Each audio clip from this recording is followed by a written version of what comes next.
everyone, my name is Makeup by Plumtay and welcome to my channel. For today's video, I thought that it would be so interesting to do something I have seriously been wanting to do for such a long time, and that is to make a video about tips and tricks on how to get makeup PR. Now, I am very fortunate as a small content creator to be able to be gifted PR. No matter how many times you get that email, it's always so exciting. So I thought that I would make this video to just help out other creators who may just be starting out or who just really want to get on that PR list, because who doesn't? But before I tell you my tips and tricks, I would love if you would consider subscribing. I do post every single week. I would love if you would leave a like. It does help me out a ton. And without further ado, let's get into how to get some makeup PR. I've written down a list on this whiteboard just to make sure I hit every point. I still am unsure if I've got everything, but this is how I've been able to be gifted PR. So there are 3 different ways that I have found that have worked for me. The first one is to join a community. It is massive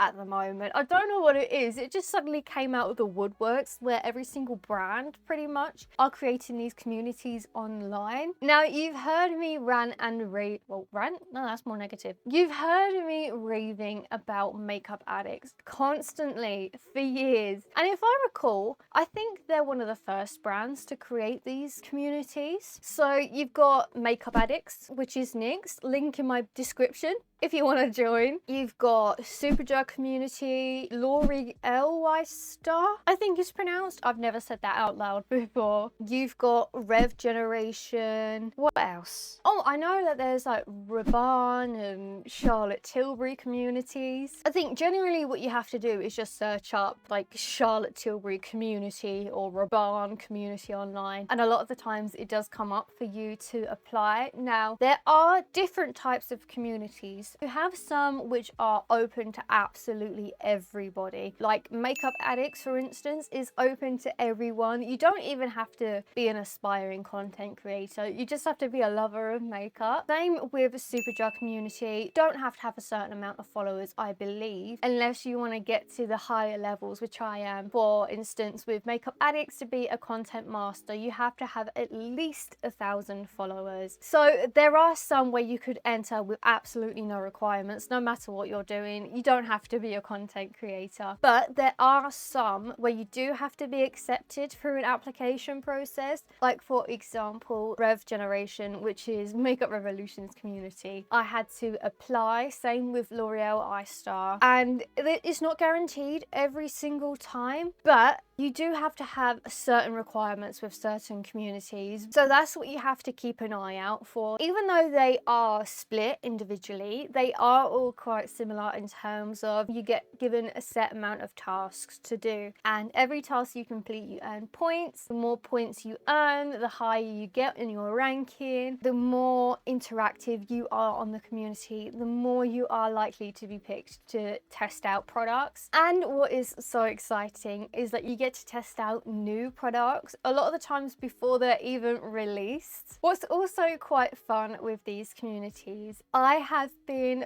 very lucky to be invited to a few influencer events. So as you've seen me go to the NYX Halloween party 2 years on a row. So we had the first one and then Tully's Farm last year. That was all just for being active on their community. And I was also kindly invited to a few other events, like some festivals or like a pop-up stores specifically before it gets open to the public. So they're a great way to get a shoe in the door. You get a lot of products to test and review, and you don't have to pay a single thing, which is always so good. And you get a chance to be noticed by brands. So that is always a great thing. The second thing on my list is to get brands' attention. And by this, I mean, with certain brands, there are certain tricks you need to do in order to get their attention. For example, with Superdrug, I am very lucky to be on their PR list, and the reason why I got selected for their PR list is because I was constantly creating looks online and using the hashtag Superdrug Spotlight.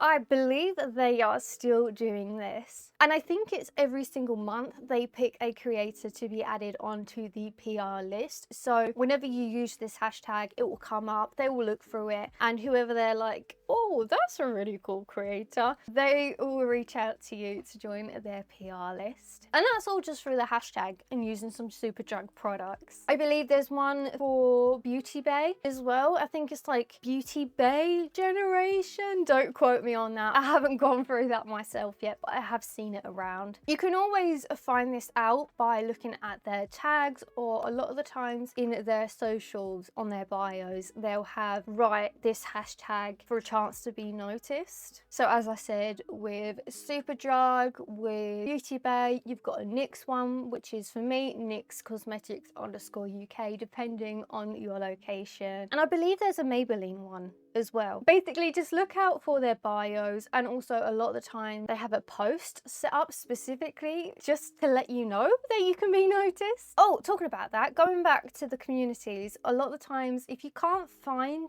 the communities from these specific brands, they do have it on their socials a lot of the times. Or another way to do that is to look at other creators, and a lot of times they will post the link in their descriptions, kind of like with my NYX one. So the second way to get brands attention is to literally use their products and tag them. It sounds so simple, but it really is that simple sometimes. You just have to be so lucky enough to catch them on a good day when they're looking through all of their tags and stuff, and they will see your post and they'll see that you use their products and that you love them, especially if you use them consistently. One example of when this was very, very lucky for me is I created a makeup look using Mina's blue mascara, and I used it quite a lot throughout my looks, and when I post it online I make sure to tag them in the description with the product I use, so then when they look at their tags, see your post, go down your description and see the product you use, it kind of shows that you have an interest in this brand, and in return they will kind of have an interest in you. And so when I posted this latest post using this mascara, Mina saw that, and for the World Mascara Day they highlighted the post and kindly sent me some PR to test out, which was some new products as well. So sometimes it really is just as simple as that. So my third part of how to get PR, it does sound so annoying, but it really is to just build up your socials. Make sure you have some good high quality videos or pictures, whatever you're doing, and you don't even have to use expensive things either. When I do all of my posts, I use like a ring light, an LED light from Amazon. I use my phone. Natural light is amazing for posts, and the best editing tool I use is InShot, which is like a really good app. You just got to make sure to watch an advert to get rid of the watermark. So make sure you have a reliable editing app, a way to make sure you have some high quality videos. Make sure you post on nearly every single platform. It doesn't matter if it's the same video or picture, the same content. They're all going to be aimed at different audiences, so you will still get that great interaction. You got to make sure that you post consistently. It's another thing that people constantly go on about, but the more consistent you are, the more brands are likely to take an interest in you, because if the last time you have posted was like 2 months ago, there's a slimmer chance that they're going to reach out to you just because they don't know if you're still active. So the more consistently you're uploading the high quality pictures and videos, the more likely you're going to get their attention. And you don't even have to keep constantly buying new products to reach this. I always use the products I have. I know it seems really exciting being able to test all of these new products. Honestly, you don't even have to. But at the end of the day, if you keep constantly using products that you already have, it just shows that you love the products, you love the brand. Back to the second point, getting the brand's attention, they're more likely to be excited to work with you. Oh, a last thing I remembered about the communities is that they're not just makeup communities, there are also some for skincare. I've recently just joined a Garnier one, I believe. I know that there's loads of other ones out there that I just haven't really looked into, but they are literally everywhere right now. But I think that's covered pretty much everything. So just to summarize, join some brand communities. They are literally everywhere. Make sure to get a brand's attention by using their specific hashtags and tagging them in your description. And lastly, build up your socials, kind of like a portfolio for these brands, and try your best to upload some high quality content. And yeah, I think that is literally it. I really hope you enjoyed these tips and tricks on how to get PR. And also, don't forget, PR does not determine your worth. You can be absolutely incredible and not receive PR. It doesn't mean you're worth any less as a creator. But yes, that will be it from me today. I really do hope you enjoyed, and I want to see all of you in my next one.